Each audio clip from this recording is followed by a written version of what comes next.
recording started. Gurur Brahma, Gurur Vishnu, Gurur Devo Maheshwaraha, Guru Sakshat Parabrahma, Tasmai Shri Gurave Namaha. Krishnaya Vasudevaya, Haraye Paramatmane, Pranataklesha Govindaya Namo Namaha.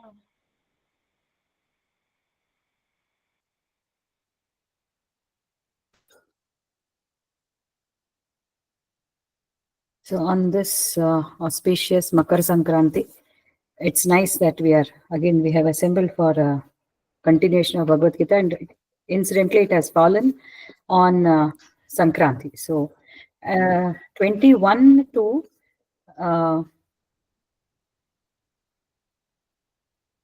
chapter 20, chapter 4, 21 to 30. This is these are shlokas. By mistake, I had written 31 to 40. So, in the last few sessions, we have discussed about again Kama, Krodha, and many other aspects about Karma Sannyasa Yoga. This is also called Jnana Yoga and Jnana Karma Yoga, Karma Sannyasa Yoga. Basically, it is continuation of chapter 3, which is Karma Yoga. But what I have observed is this continues more in depth. I mean, it speaks about the knowledge which should accompany an action, and it also talks about people who are totally immersed or absorbed in the knowledge of Brahman. That means Jnana Margis and their action. And Karma Yogis also work with, giving up the results of their action. But at the same time, this takes us to a deeper meaning of action and how action should be, and how action again can take us much deeper and deeper into the deeper realms of our Indriya Manasu Buddhi. So the first shloka says, Nirashiyata Chittatma Tyakta Sarva Parigraha Shariram Kevalam Karma Kurvannapnoti Kilbisham. I'll finish off chanting.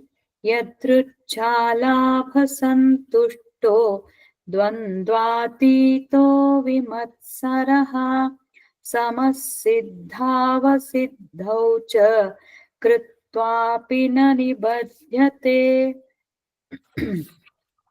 Gatasangasya muktasya Jnanavasthitachetasah Yajñāyācharatah karma Samagram praviliyate Brahmarpanam brahmahavihi Brahmagnau brahmanahutam Brahmaiva tena gantavyam Brahma karma samadhina Daivameva pare yajñam Yoginah paryupasate Brahmagnava pare yajñam Yajñenaivopajuhvati Sarvanindriya karmani Pranakarmani chapare Atma Sanyama Yogagno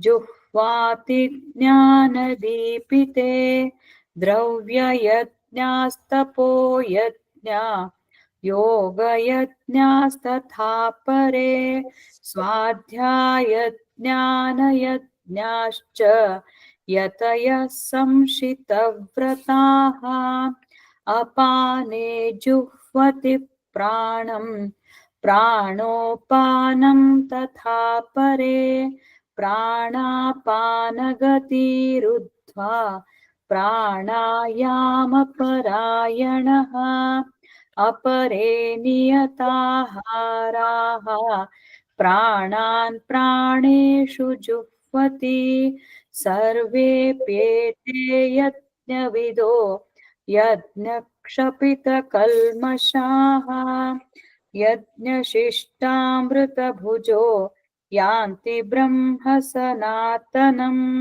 नान्यं लोकोऽस्त्य यज्ञस्य कुतोऽन्यः कुरु सत्तमा.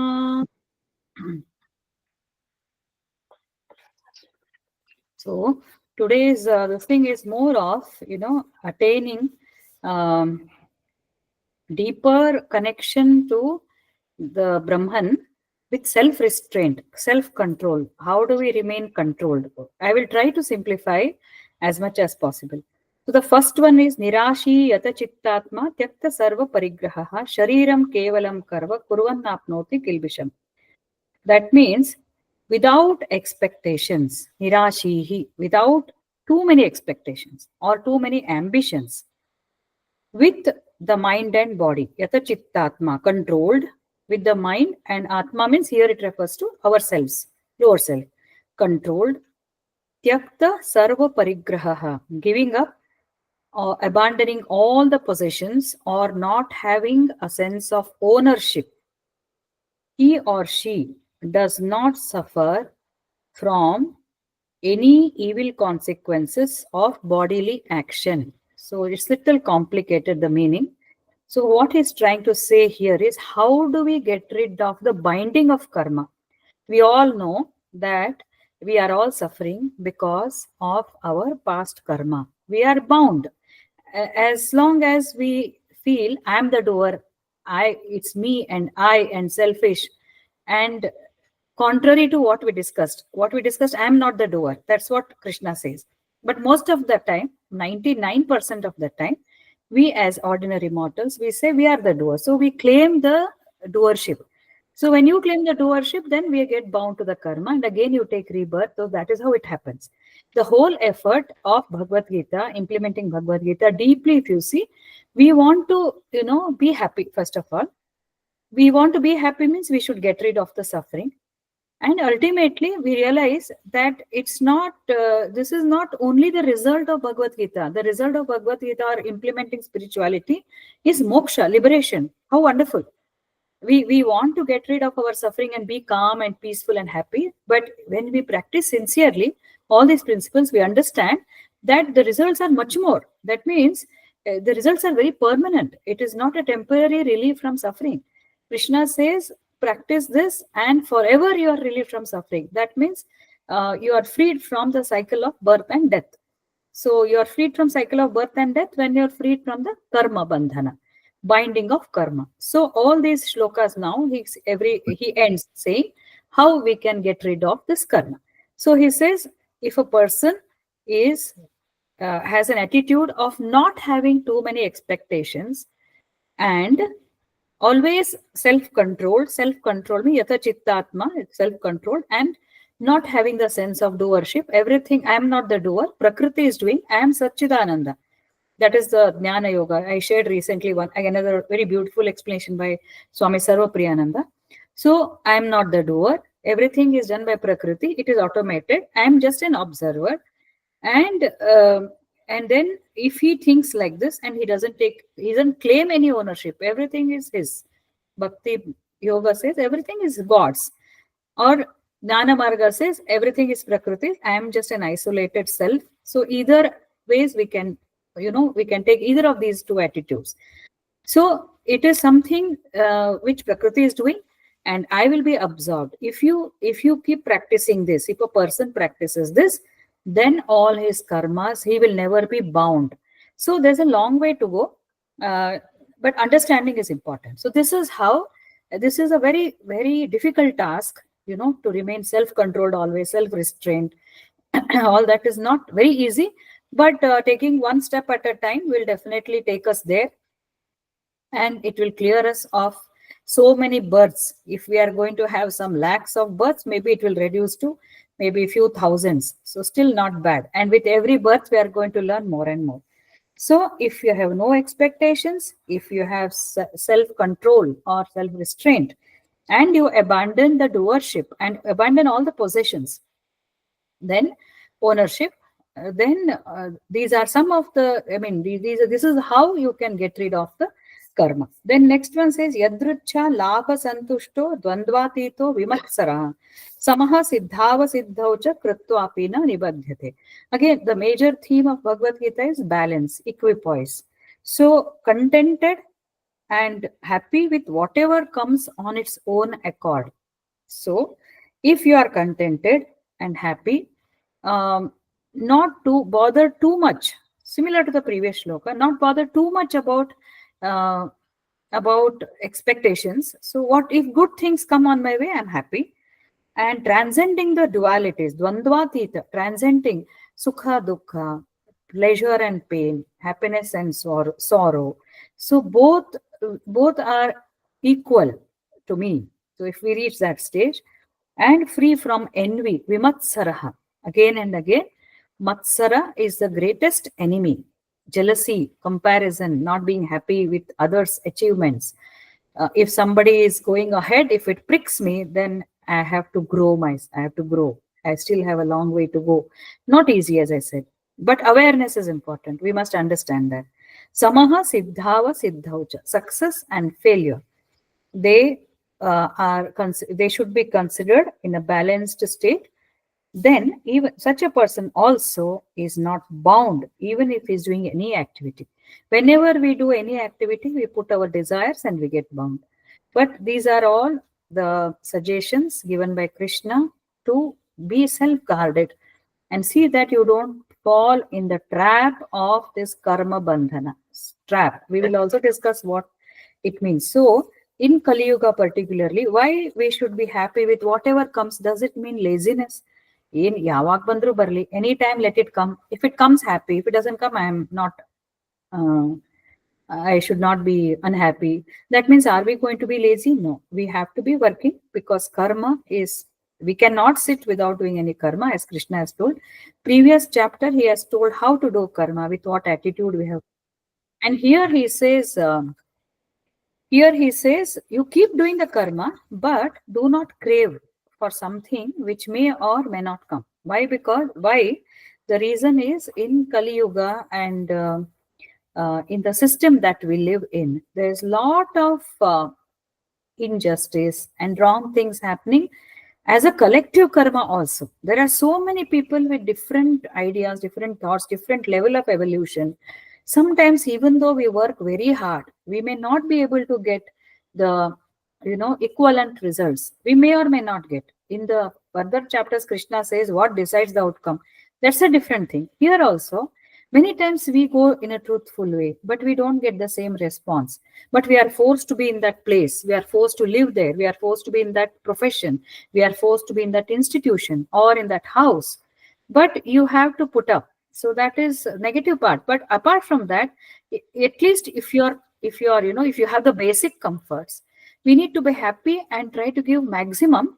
And in that process, if you get something without your expectations, somewhere you get some promotion, or you get some money, or your mutual funds start showing a rapid growth, unlike what is happening today, right? In India, it is all going down. All the shares and stock prices are going down. So not to be disturbed by that. But if it goes, I mean, if you get, then you just be happy with that. But do not crave for certain things which may or may not happen. And dualities, as we have already discussed, pain, pleasure, and happiness, sorrow. And he also says success and fail, siddhava siddhaucha. So what happens is, whenever there is a negative side, that is sorrow or failure or unhappiness, our attitude can be to learn from these and to introspect or to reflect. These low days can be taken as learning. Very easy to say again, difficult to practice, but Krishna's presence, bhakti, or this knowledge will definitely aid us in withstanding those lows. And as I have already mentioned in the previous sessions, and Swami Vivekananda, of course, the great person, he says that it is these sorrows which teach us so much in life, these failures which teach. We know all this, isn't it? But we never reflect. Now, once we are into this field, it gives us more conviction that failures and sorrows and pain give a different meaning to life.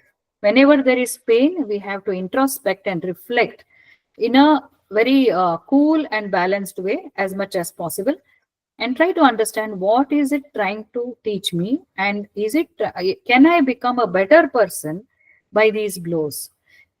Yesterday I was going through some I'm very curious to understand about past lives. There are some experts, maybe you may believe or you may not believe. So something I felt it was quite logical. She says the soul comes, and it has been told in Upanishads also, my Guruji also says, the soul looks for some family where it can fulfill its objectives, what it was for, meant for, purpose of its life. So when we come here and when we face problems, we feel what is that is happening. So according to that lady, an expert, she was saying that circumstances will be such that it will push you and bring out something which you actually wanted to show in this life, which you did not know. I hope you are understanding this. Some circumstances, there's so many adverse circumstances where we feel, my God, why is it that I'm going through so much of failure, so many bad circumstances? But through that, if we try to become better person, then you will understand that this was the intention of these situations. I actually, without my knowledge, the soul asked for it. The soul wanted to be a better person. The soul wanted to look up to Bhagavad Gita or something for right action, for some solace, for becoming a wise person, to handle the situation. And therefore, these were the situations. So if you reflect, then you will understand. So therefore, we must welcome the negative aspects, and they are as important as the positive. So when you are happy, we enjoy. Let us celebrate. Not too much though. And when we are sorrow, when we are not, we are having pain, let us introspect, reflect, and understand what is this situation trying to teach us. That way, if you look at both these sides of the same coin, then you will understand the relevance of all these dualities. Both are equally important in shaping us. Both have played a major role in shaping us. If it was only sorrow, then we would have not been like this. It is sorrow, it is happiness, it is sorrow, it is happiness. So it is a roller coaster ride where both ups and downs have played equal role. This is how a jnani thinks. And again, as I said, this comes with practice.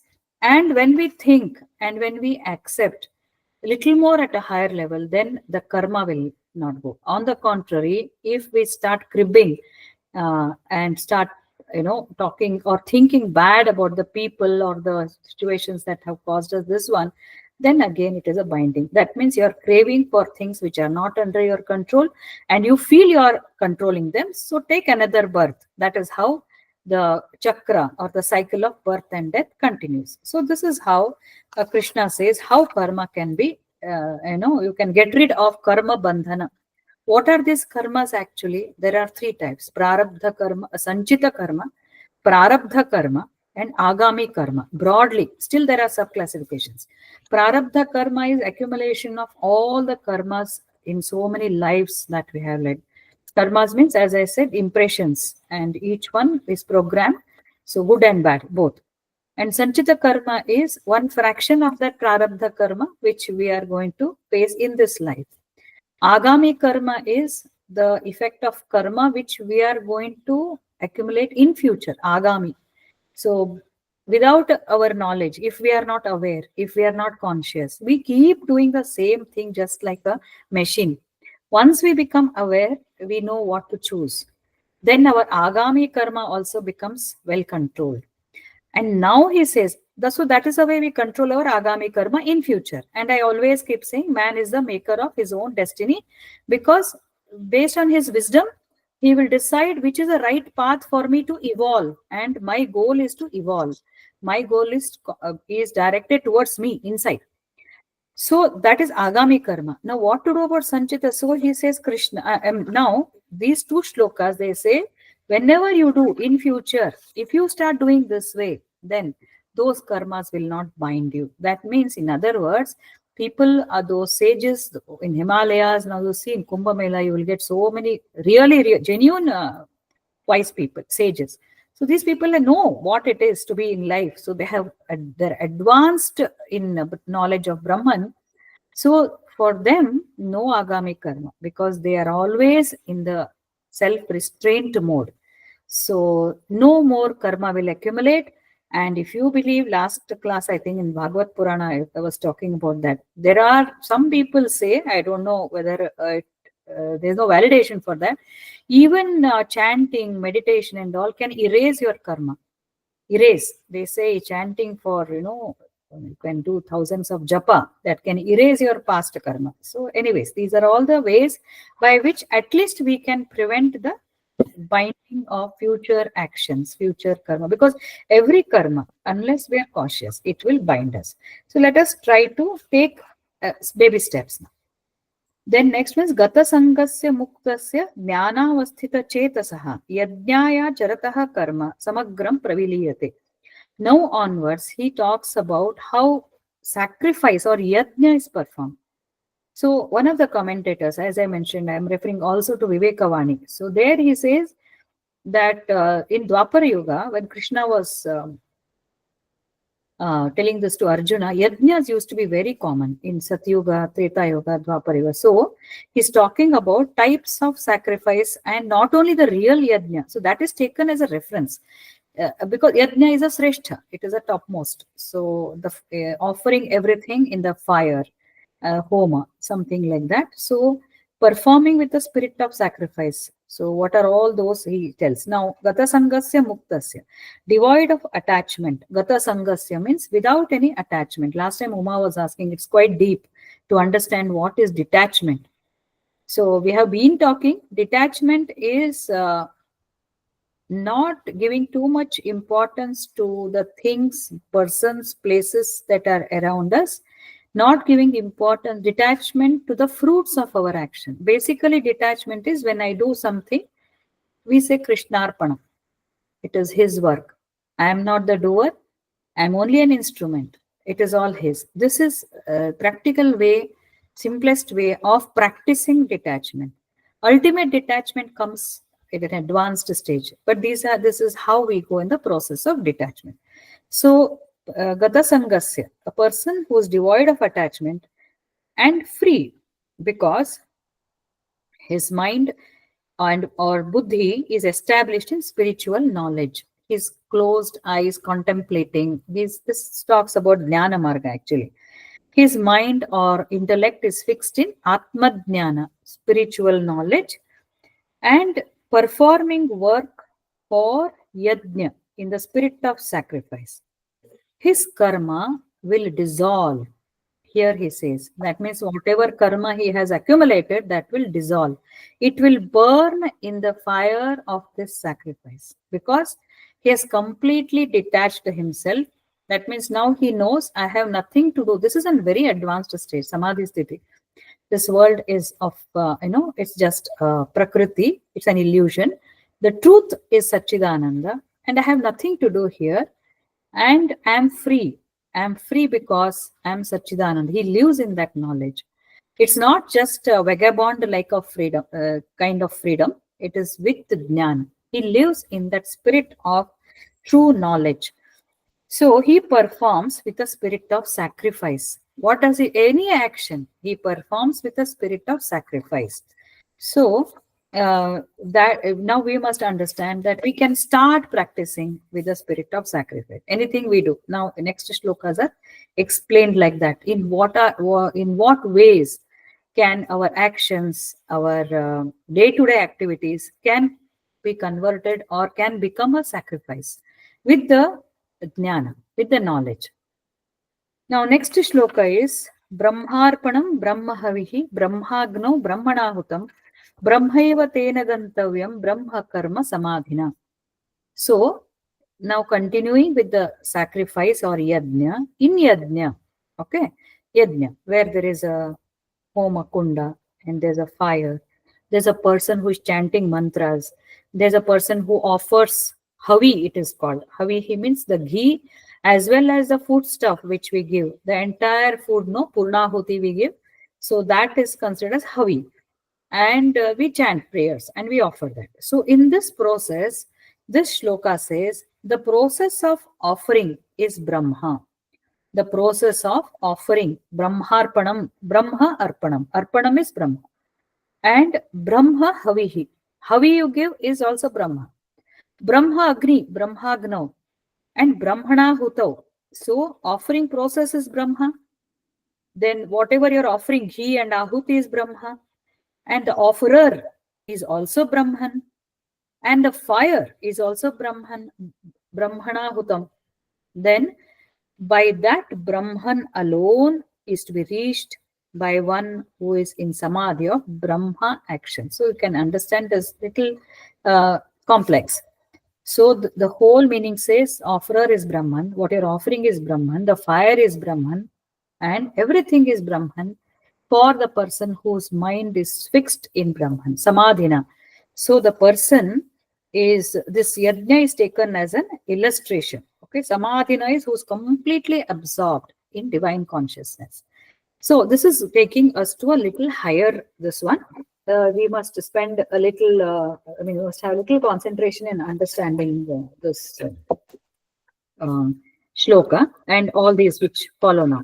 So Brahmarpanam. So in the beginning he says that people who take yajna, who perform actions as yajna, their karma gets resolved with detachment.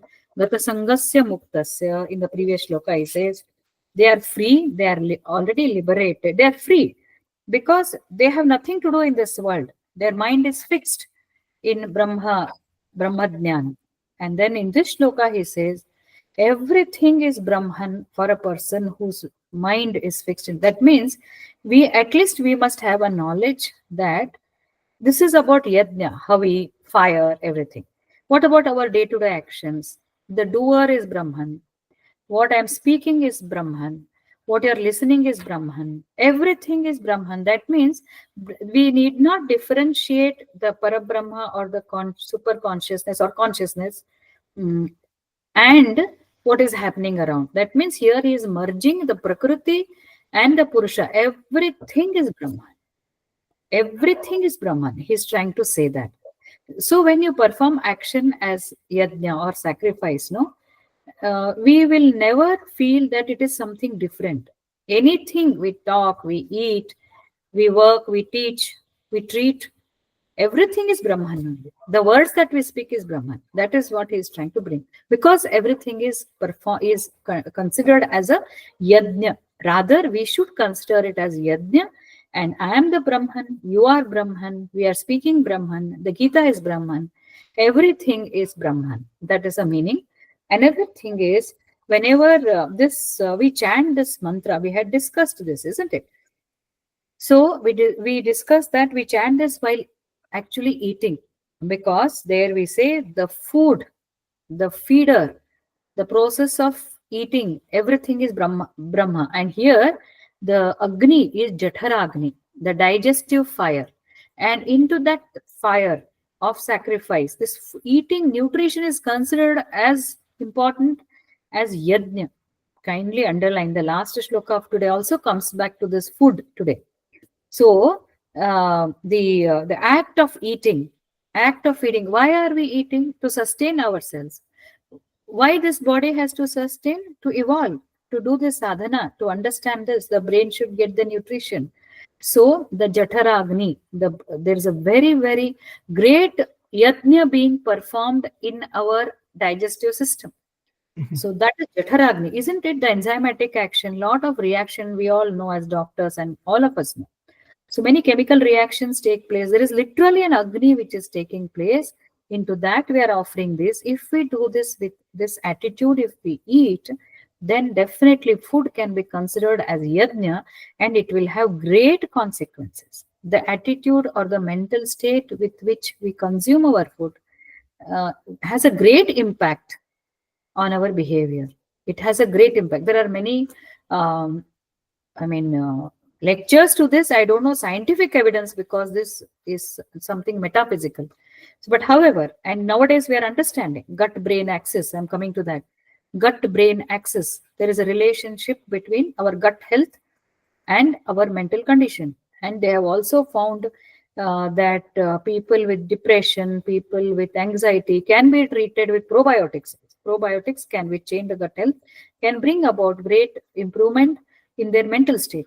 So therefore, this shloka has also been used, and I think Chaitali mentioned that they still, I mean, they chant this and then have their food. Such a wonderful um, um, method at home, practice. If we could bring that at home, whenever we eat brahmarpanam, brahmahavihi, brahmagno, brahmanahutam, brahmaiva tena gantavyam, brahma karma samadhina, brahma karma samadhina.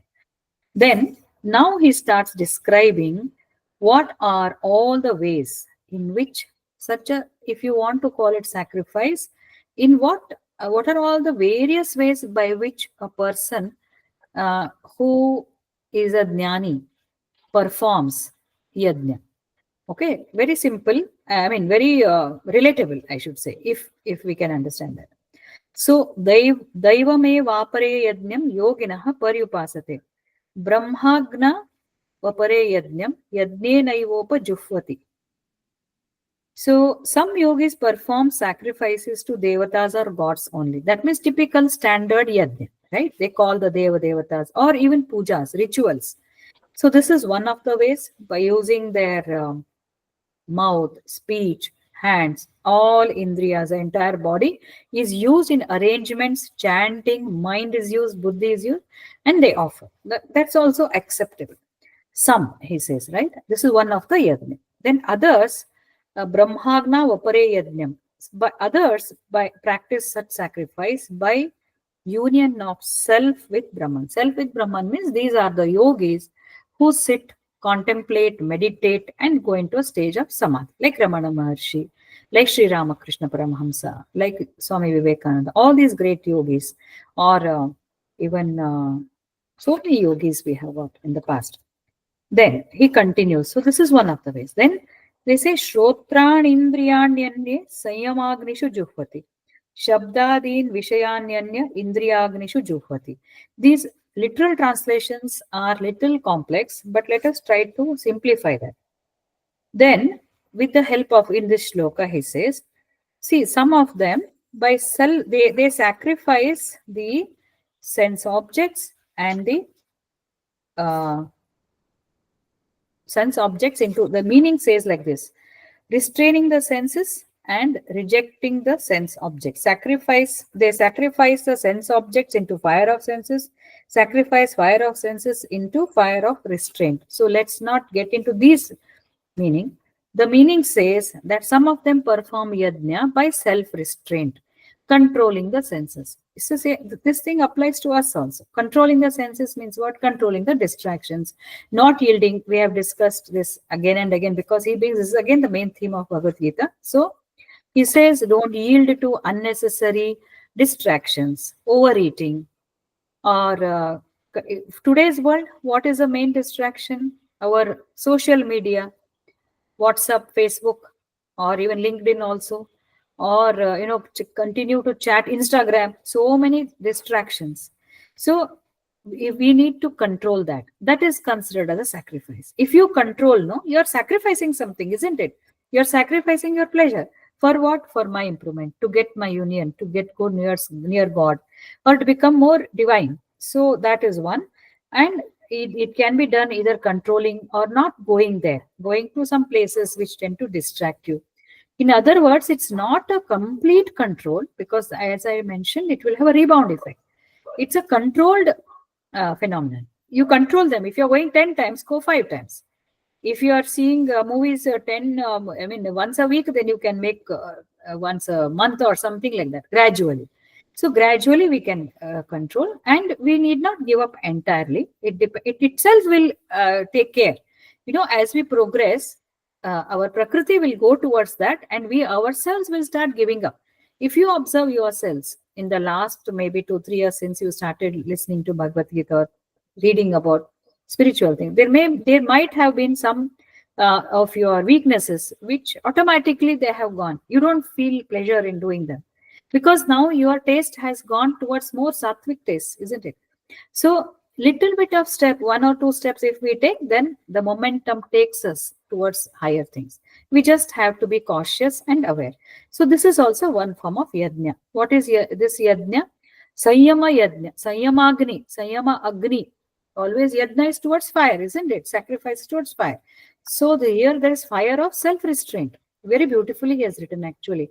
When you control, that means you are giving ahuti, you are sacrificing that to the fire of self-restraint.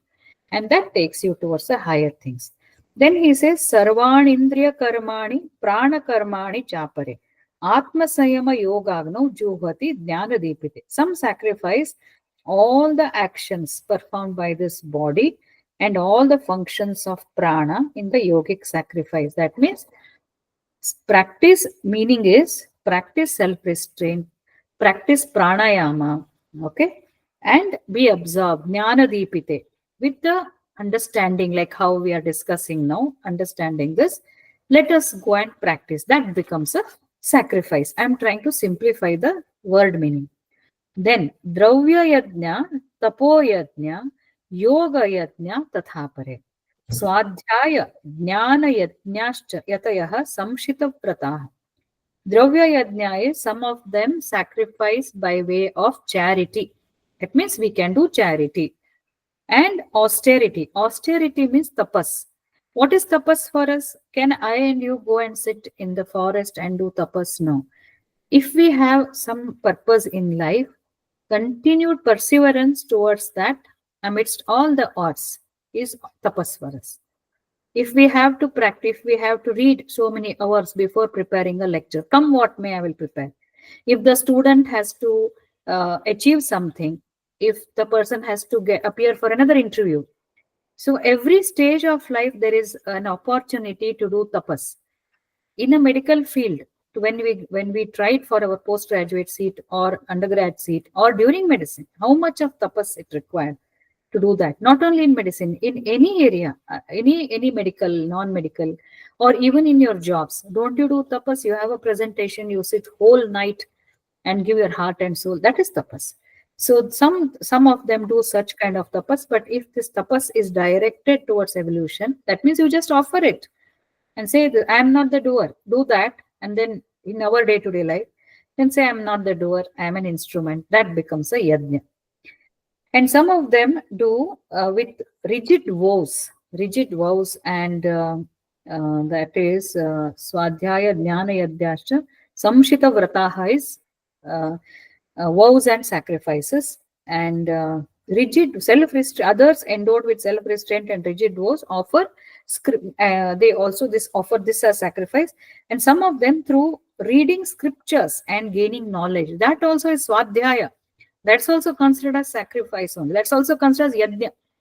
That's also considered as yajna. Whatever we are reading, every day if you read Swadhyaya, regular reading, and scriptures, gaining knowledge, that also is considered.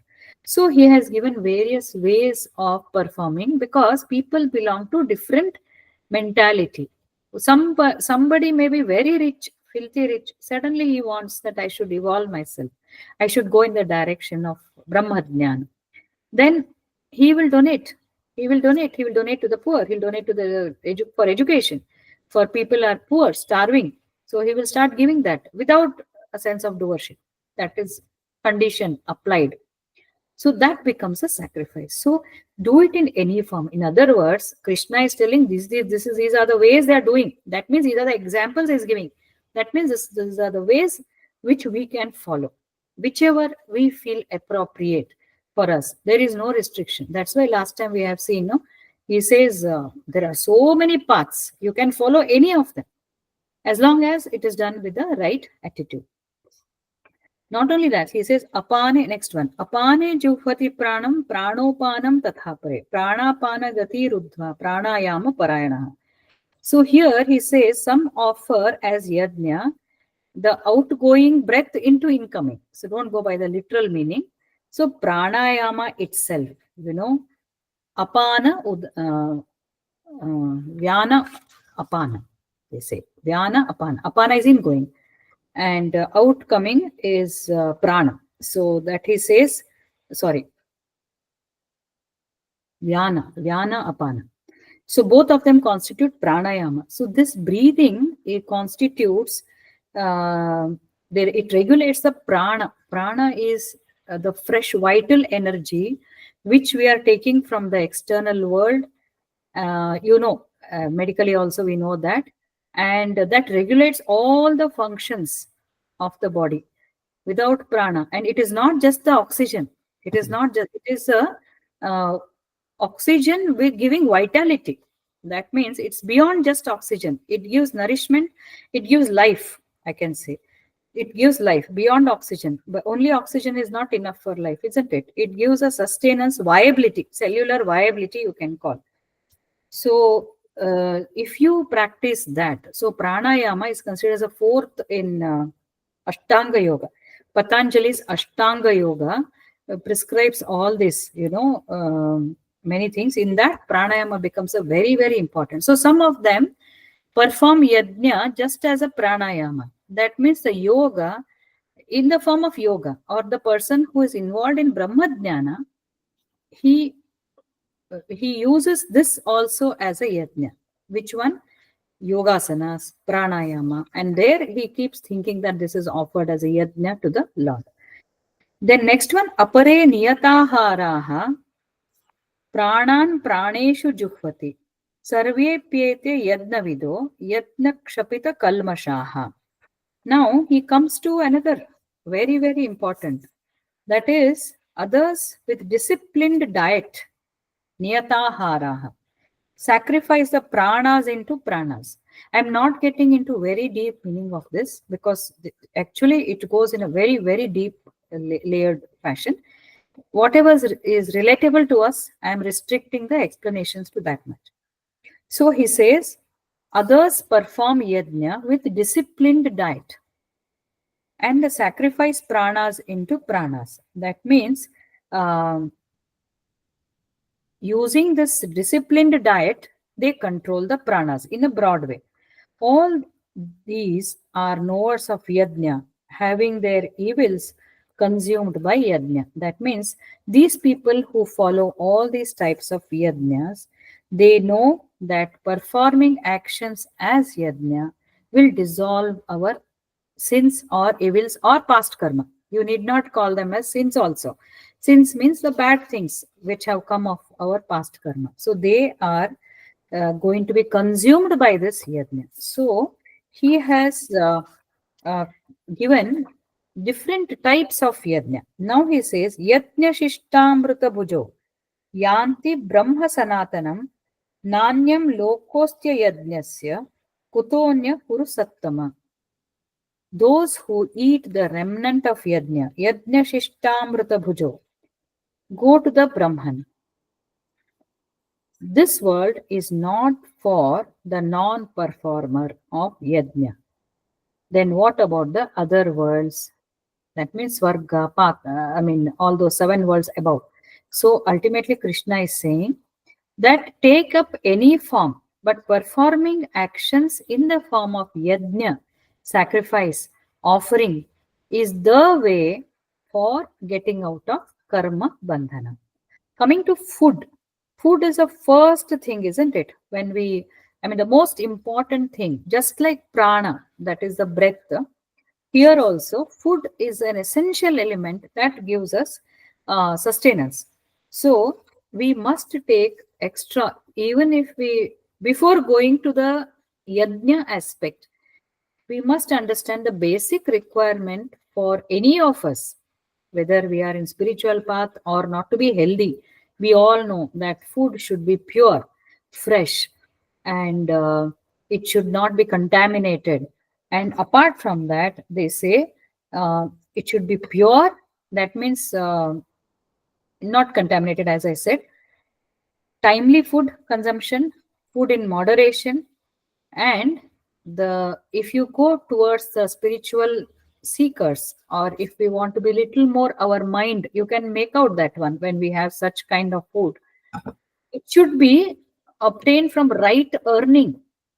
They say food that is got by injustice, dishonesty, corruption, bribery, that will have a negative impact on your mind.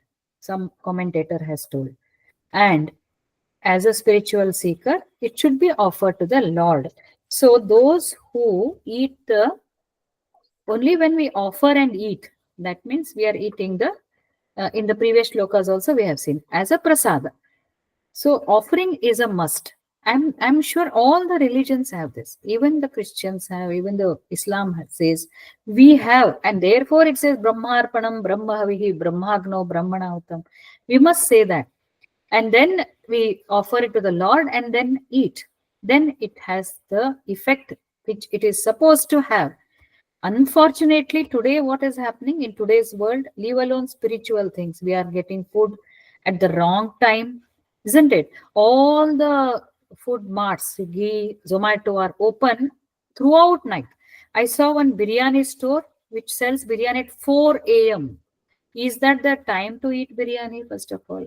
And right, isn't it? So we must understand what time we are getting the food. Is it timely? Is it going along with the circadian rhythm?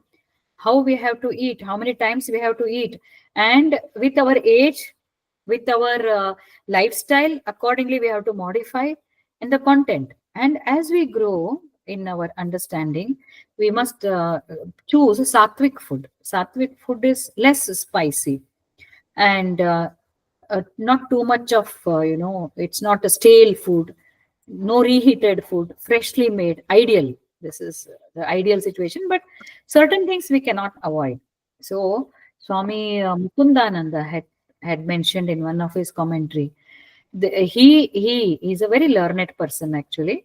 He's a sannyasi. He says, nowadays we don't get the food of good quality also. It is adulterated and genetically modified with so many pesticides. Organic food is very expensive, everyone cannot afford. And prepared with what kind of mind, we don't know. So, in order to prevent that, if you chant Brahmarpanam Brahmahavihi, whatever is there, that becomes a pure food. He says, why don't you do that? Very, very useful suggestion. So, food is again very, very important, and eating the right kind of food itself is yajna, he says.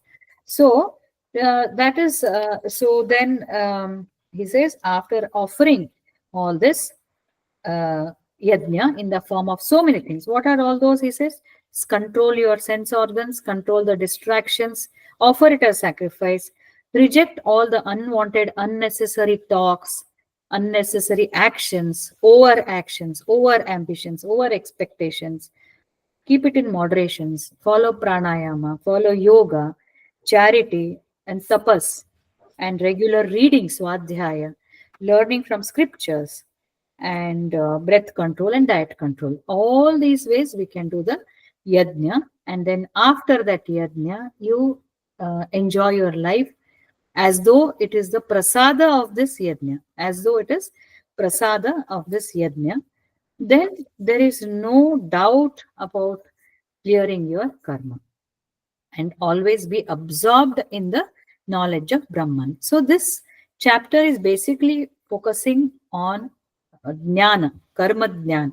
So performing an action as yajna with the awareness, with the knowledge, that gives, that makes you get rid of your karma. So as I said, step by step we can go. At least now we are aware, and everything cannot be attained in one go. We just have to keep practicing, because it is like snakes and ladders. You'll keep doing good karma, somewhere something gives way, again you fall, again you go up. So this spiritual journey is like that. Even the greatest of the greatest, we have seen so many examples, isn't it? People attain to highest state, and something goes wrong, again they come back. But that accumulated thing never goes waste. It will again take you to the higher realm, and from there we keep on going higher and higher. At our state, at this stage of our life, in whatever area we are, whatever roles we are playing, whatever we do, no, if we do it in the rightmost way, and perform it as yajna, attitude, develop that attitude of yajna, I think that should be enough for us to get going, and then we can take it further. So one more thing I would like to add here, that this goes in um, sync with Patanjali's Ashtanga Yoga. I will just mention what he says and I will share the link also. You can read. So Patanjali is a great jnani who has given 8 limbs, Ashtanga Yoga. Ashtanga means 8 limbs of this yoga, which can be practiced. And we should be aware of that. So the one is yamas. Okay, 5 yamas. 5 yamas are what? Tips how we can do. All right. So one is ahimsa. So along with all these, no, how we can lead our life, because let us make it little more practical. Ahimsa. Ahimsa is non-violence. Non-violence is ahimsa for ourselves and not hurting others physically as well as mentally, and not hurting ourselves also, not allowing ourselves to be harmed by others. That is ahimsa. And ahimsa also means, he says, toxic thoughts like anger, jealousy, all those we should avoid. Next one is truth. Truth is ourselves speaking the truth, satyam vada dharmam chara, like that, and understanding the absolute truth. Absolute truth is Satchidananda, whatever we said, lot of knowledge of Brahman. Second yamas. Third one is non-stealing, asteya, non-stealing. So non-stealing is, it could be money, or it could be somebody's happiness, or it could be somebody's knowledge. And I said plagiarism, all these come under stealing. So non-stealing. So ahimsa, satya, asteya. Fourth one is brahmacharya. Brahmacharya is abstinence from over sexual indulgence. Also any indulgence, it says. Self-restraint, what we were talking about. Overeating, too much of sweets, too much of craving for, always having a spread out on your platter. Those things should not be there. So that is a restraint. Then fifth one is aparigraha, non-possessiveness.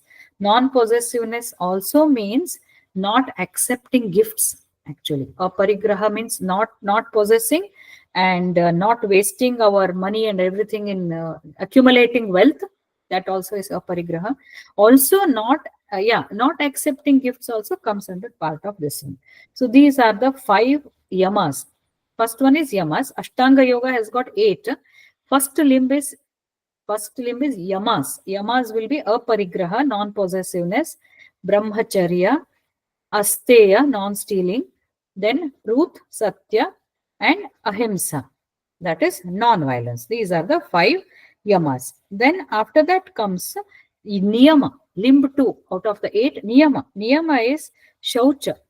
Shaucha is cleanliness. Keep yourself clean, physical, mental, everything.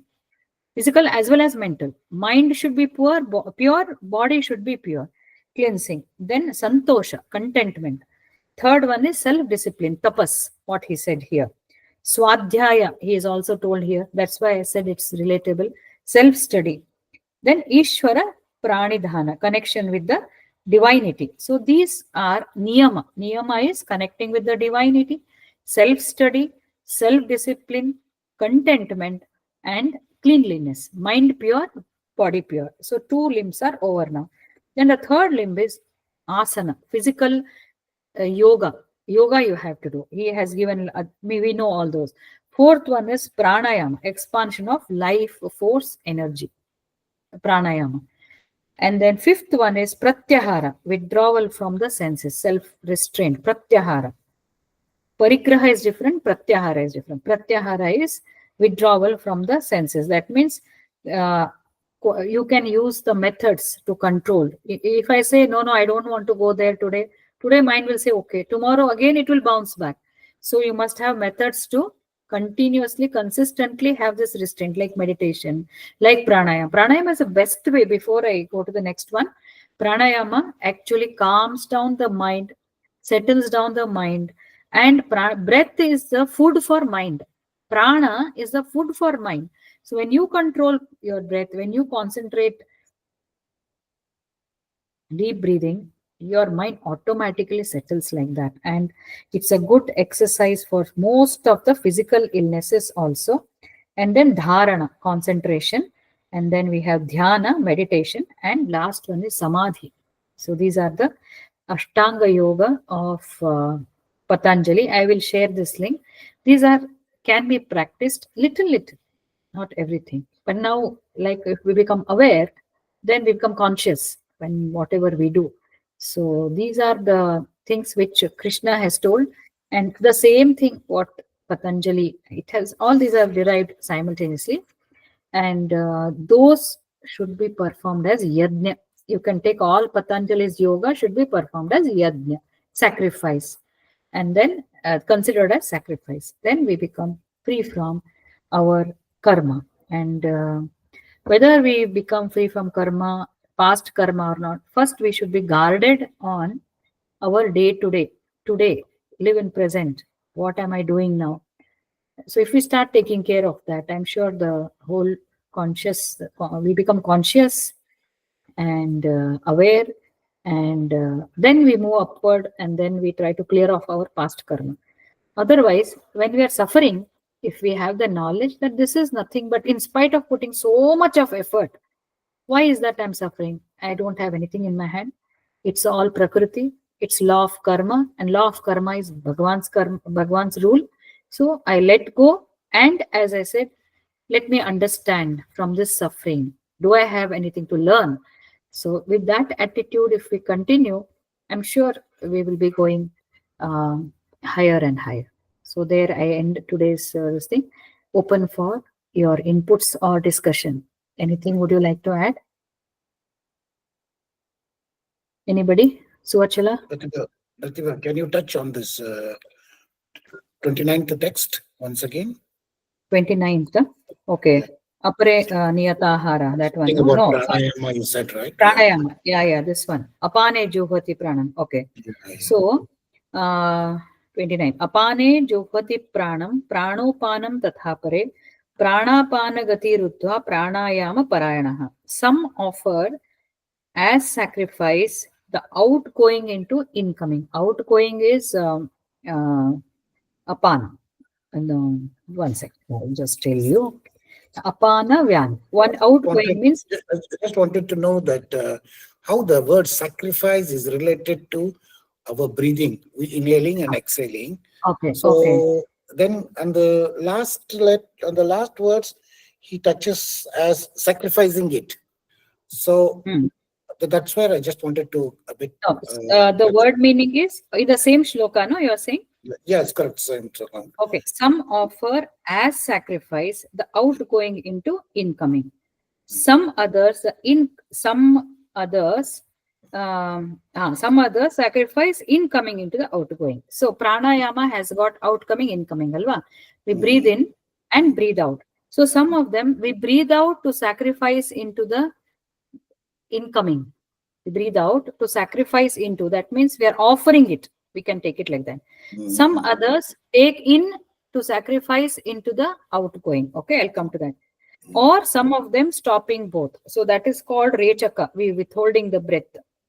The stopping is different from controlling, is it? Yes. Controlling is regulated breath. Stopping is holding breath. See, I'll tell you how we do pranayama. Actually, simplest is breathe in, hold, and breathe out. Yes. Right? So some offer breathing in and breathing out. When we stop both, that is also a process in pranayama. That so momentary stop. The momentary stop. Momentary stop. Exactly. You're right. It's not complete stoppage.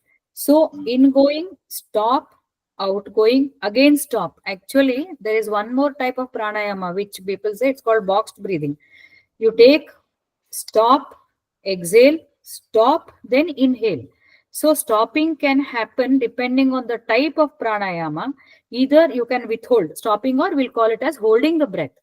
Holding the breath can happen after you inhale or after you exhale. Correct?